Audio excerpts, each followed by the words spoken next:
Hey everyone, welcome back to FPL Fran. Today's video is going to be my Game Week 23 team selection. We had a pretty good game week in Game Week 22 that actually saw us getting 48 points, thanks mostly to the Bruno transfer. We were kind of deliberating between Bruno and Tavernier. I think I came out extremely lucky with that. But sometimes I think the sort of position I took there was just, I think a lot of people, sort of my peers in terms of more analytics-based players, were probably going to seek out a Tavernier type of move. But I've got a lot of transfer value. I have an opportunity to move into Bruno. And as I said, got fortunate from that because Bruno didn't get injured, Tavernier did. We also swerved Virgil van Dijk, which is always a pleasure in my life to not own a Virgil blank to a pretty poor team. Instead, we actually got Mukiele, and that was actually really, really positive. Apologies for the rest of the video. Might be coughing a little bit. Not sure why, but I think I've picked up another cough again. But hopefully that's all that is. So yeah, 48 points. 2 transfers made, and that puts us back into a position where we have 1 free transfer this week, but I think we're going to roll and trying to assess what's going on in Game Week 24, because I just think that a lot of teams and players just ultimately start a run in 24 that you want to be investing into, not on 23. So Aston Villa, good example of that with the Newcastle away match. Chelsea, good example of that with what is still, I think, a pretty tough Crystal Palace away match, just with the context of home and away. I think someone that shared an analysis on home and away this season was showing how difficult teams have found it to play away from home. This tends to ebb and flow season to season, but what I quite like about this analysis is it just loosely lines up with a lot of the sort of 50-50 decisions that we try to make every single week. The idea that you might prioritize a home team, you might prioritize a team that has better underlyings, on this basis versus that basis. And so just an interesting sort of tidbit. I believe Tottenham also have the second most away points in the league. So just an interesting sort of anecdote for how many teams are generally struggling away from home. But yeah, without further ado, I think we can just say we're pretty happy with the team. Problem points are probably going to be O'Reilly. Foden, I would say, just in terms of the minutes, and just really it's actually a symptom of performance. I think Haaland also struggles from this too. But is it the case that, for example, Haaland, I think, is really good at taking out of the team? Not really, unless, Marmoush is suddenly just lighting the world alight. I have pseudo problems, I would say, with Richards and how Crystal Palace seem to be falling down the pecking order. But ultimately, they're still a team that will play Burnley at home, with Wolves at home as well. So, going to enjoy those games for what it is. Sunderland actually kind of seem like they're moving to strength, I would say. Some really convincing results, especially on underlyings recently. So quite excited about Enzo Lefebvre and Mukiele being my team still. Sobel missed the penalty, scored in the Champions League. Of course, this is how it is. But yeah, I mean, he is a transfer out and a problem for the future, I would say, especially with the backdrop being that we're losing so much quality in the sort of 6-point-X type positions. And arguably a lot of the other, better picks are much more highly priced now, right? A Bruno G is injured and he's quite highly priced. Rice is pretty far away from sort of my budget. I'm also tripled up on Arsenal. Although, of course, yes, the joke is, or the irony is, I've spent a lot of this budget on Bukayo Saka, who doesn't even start football games in the Premier League, but I think should hopefully start versus Man United at home. But that's kind of the context, right? And you have sort of spurts where these 5.x type players are doing really, really well. And I think Wilson's probably the last player within that sort of tier between 5 to 6 that's very, very consistent, really good minutes, and has all the routes towards points, and is almost fixture proof to an extent. So that's kind of my closing thought there in terms of my reflection on my team. I think going forwards, it's nice with the Tavernier injury that it almost feels like with Ryan coming in for Bournemouth, that Krupi Jr. still seems like he's pretty secure for minutes. Not, the sort of upper end of minutes, but at least 70 minutes within a match. And that's pretty much it. Pretty happy with the team otherwise, and really the only sort of fixture movements that will kind of impact me would be a double game week for Arsenal in 26. But that's sort of a consideration of, do I, want to pursue that sort of luxury move out of Saka, out of Raya if I need to? And otherwise, how do I invest into a Chelsea? How do I invest into potentially an Aston Villa as well? So those are kind of my thoughts as we jump into Game Week 23, but look ahead mostly towards Game Week 24. I also wanted to mention at this section of the video that we had a huge loss today from the analytics community, where a lot of open source data has been lost, with EpiRef losing their access towards sharing almost the outputs coming from their data provider. And unfortunately, that means that a lot of expected data has been lost. I do want to mention that unfortunately, this is sort of a restricting of what is free within the community. And it is a massive loss. And I don't think there are really sites that replicate what FBref have done in the past. In terms of Premier League data, though, Fantasy Football Hub still have their Opta Stats tool, which is connected to Opta. And it's actually the place that I go to exclusively now for my player data. So if you're interested in sort of being able to sort of recapture that loss within the game, and you want to kind of see what the pricing is like for Fantasy Football Hub, have a look at the link in the description below to look at Fantasy Football Hub and see whether it's actually for you, right? If you're someone who's analytically minded, I do actually think it's a very, very fair deal for what you get in terms of the insight into the Premier League player. And in a way as well, you'll also get the data, historically speaking, from players who are coming into the Premier League. So you won't really miss out, for example, on context on, let's say a Ryan who's coming from Bournemouth and has played for Vasco da Gama and actually has racked up some really good underlying stats as he heads into Bournemouth. And we try to think about how he could be like as a Premier League player. So just a closing thought there on what is ultimately quite sad news, but that is sort of, a solution for anyone who's interested. So have a look at the link in the description below, as I said. In terms of this week, though, I wanted to have a look at 11to5.com's match day odds to kind of drive some of the decision making with the week. With my own team, to be honest, I've got a little bit of a 50-50 in hand in terms of, do I play an Anderson? Do I play a Mukiele? Looking at the odds this week, no surprise that clean sheet odds are top for Arsenal, or not top for Arsenal, but rather top for City because they just have such an overwhelmingly good game. Then it's Arsenal, which is unusual, but they're always top two in a week almost. It is versus a United who've just freshly come off effectively the best game that we've ever seen from them in this last decade, I would think. And, is it just a symptom of new manager bounce? I'm not 100% certain. I do think it helps in the sense that, what kind of shape City's backline is as a team, the fact that it is sort of a new manager bounce. But I think the underlyings for United have been very solid all season long. So I really don't think that it takes, or it's going to take a lot for a new manager, even like Carrick, to come in and to sort of pull good performances from this team. The quality is still very good within the squad. And I'd just love to see how United team operate going forwards, especially versus non-big teams, to see if they can actually sort of continue to pull out some good performances. Because I think, interestingly, this season, United actually racked up some really sort of high net XGD from teams like Burnley when they played them at home. But then, of course, recently we've had results that are a little bit more shaky, right? Like the Wolves result, the Burnley result, etc. And we're coming off of those sorts of games there thinking, United could really slip there, but they've had a change of manager and suddenly Bruno once again looks absolutely fantastic as he was, even in the Amorim era. But, could other Man United picks become more interesting going forwards? That's something that I'm going to look to. Does that change my opinion in terms of whether I played up Arsenal defense? Probably not, just simply because I don't really have players or defenders of the same quality as Arsenal to sort of supersede them in terms of playing them this week. Other clean sheet odds that are quite interesting, I think, is this is a really good Brentford game, but I think this is sort of the good game out of the poor games outside of the sort of fixture run for Brentford. Spurs have a really good game, but are we really going to invest into that team? I don't think so. I suppose the plus here is that Spurs are actually playing away again. Everton have a really good game here, but similar to Brentford, as I said, a couple of weeks back when we looked at their fixture run, they actually kind of have a pretty homogenous looking fixture run. Although I think Everton's fixture run kind of continues to be a bit sour and Brentford sort of fixes itself by around 27 time. This is one of the good Everton games. And so you have an opportunity here, I think, looking at players like Njai, maybe revisiting Tarkowski as well. With Fulham, it's a bit of a mixed game, very classic BTTS. Same with Newcastle and Aston Villa.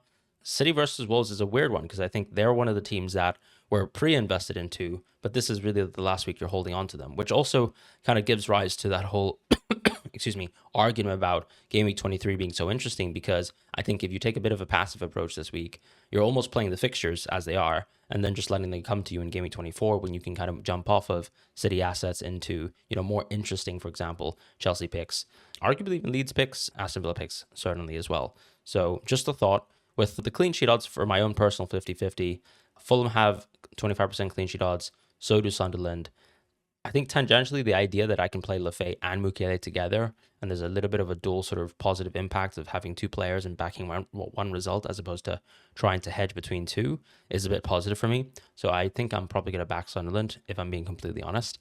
Once again, though, the clean sheet odds for most teams, in that sort of range aren't fantastic. So a lot of it actually is backed by Mukiele and Anderson both being relatively good DEFCONers. And Anderson is slightly better at DEFCON. Mukiele is slightly better at getting open play value from himself, notwithstanding, for example, the long throws as well. So some interesting context there. With Bournemouth versus Liverpool, I think this is a pretty good Liverpool attacking game. Not really a great game for the clean sheet. I don't really expect them to keep it there. But, this is a pretty low week in terms of like how realistic you can jump into teams that are already, with good clean sheet odds. I suppose Mateus Nunes could make it back to this Wolves squad, and he's an interesting City pick. But even Guehi, I think, is almost feels a little bit expensive for a City player, especially since I think his DEFCON numbers aren't going to be any better than they were at Palace.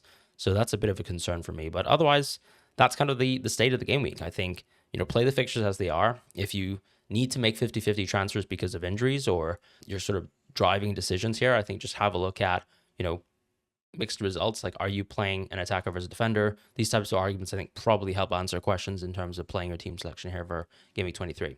So without further ado, let's jump into, excuse me, my team selection for this week. So in defense, I'm actually planning to play double Arsenal defense. I kind of discussed that already, but I think it's much harder to sort of justify saying that I want to play Anderson just because I might see that this United team is on a little bit of a potential form run here, right? Yes, I'm going to play Bruno, which is not nice. I tend to not want to play attackers versus defenders, but I think I'd rather have a Bruno over an Anderson, especially since Bruno is also someone who can kind of get DEFCON, as we could see within the City game. So here I am playing double Arsenal defense. Maybe there was a case for, let's say, playing Dubravka versus Tottenham, but I really don't have any faith in this Burnley defense. How Dubravka actually ended up with 5 points in the previous week, I do not know, but it did happen, and he didn't even have to save a penalty to do that. O'Reilly, I'm going to play him reluctantly as well. This is a bit of a 50-50 with Anderson and less so a 50-50 with Mukiele for me, because I think Mukiele is a very simple play. I think he's such an effective player, has so many routes towards points, and I'm late on the train. Admittedly, people have been on Mukiele all season long, and credit to them. I'm a little bit late. I enjoyed a little bit of points last week. I hope to enjoy more points in the future. West Ham, I think, are a very solid team. I don't really, I'm not someone who's playing Mukiele or even, the idea of potentially playing Anderson for a clean sheet here, but there's still a percentage chance of that. And, he has other routes towards points. With O'Reilly, it's more a case of I'm just really, really hoping he can start. I noticed that Ake was, of course, not in the Champions League team in terms of the starting squad. And so, maybe there's an opportunity there to, I guess, bench O'Reilly again. But I think something to kind of help in terms of analysis of, let's say, O'Reilly and how nailed he is at this moment in time, coming off of a start in the Champions League where they didn't ultimately play well, is that I think one of the pros is Nunez maybe coming back into the team makes it a little bit easier to fit O'Reilly in the squad as well. We tend to see that if Pep plays Rico Lewis right back, first of all, I think he doesn't even like that. He just prefers Rico Lewis as an outright midfielder, which he kind of played in that way versus Bodo Glimt. But he's not a particularly desired player in the squad. So if you have Nunez coming back, I think that allows for O'Reilly to play within the team a little bit easier in terms of composing an 11. And I'm hoping that that's kind of enough to send O'Reilly over the line with the start. Another thing in FPL, I think is sometimes, yes, of course, the reality is a player either starts or he doesn't start. And O'Reilly is a very good example of this, where if he doesn't start, I'm going to look stupid. And I think Anderson would have been the obvious play. But if I think that in more cases than not, O'Reilly's going to start, I'm probably going to take this risk here just because Wolves at home is that good of a game. So I think this is I think a case where I would generally say that this is a floor versus ceiling debate, because I would say Anderson probably is much more average because I can guarantee that he plays 90 minutes in most cases, whereas with O'Reilly it's really a mixture of percentage chances, I suppose, where he plays 20, 30, 45. Whether he comes on or comes off at that time. But I'm hoping he starts here and plays at least 60 minutes, which, it could be 59 minutes. But I'll take my chances with hopefully what is a ceiling game, I would say, for O'Reilly here. In the midfield, I'm playing Sobo, Lafay, Foden, Saka, Bruno. Sobo's contentious. I still think with the decline, as I said, of some of the midfielders, like Tavernier has just been wiped out from the game because of the hamstring injury. That means that you kind of have to pay a little bit more for a really strong priced midfielder who kind of has decent routes towards points.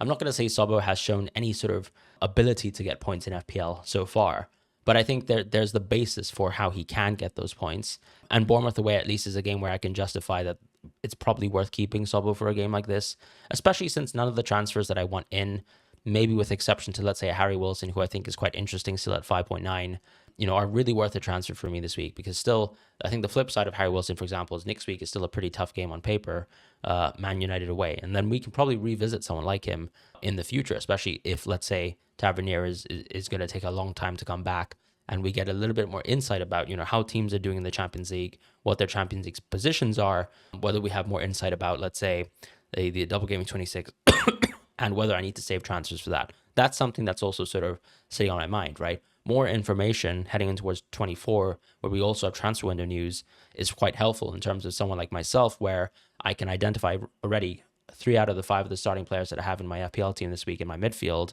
are players that I kind of want to get out of my team in the future. And then one of the players who I actually want to keep in terms of Enzo Lefebvre will still have pretty tough fixtures going forwards past Burnley at home. So, I mean, he's going to have Arsenal away soon in Gameweek 25. After that, I guess you can probably make a case that he can stay in my team. It just depends on whether there's midfield transfers to make.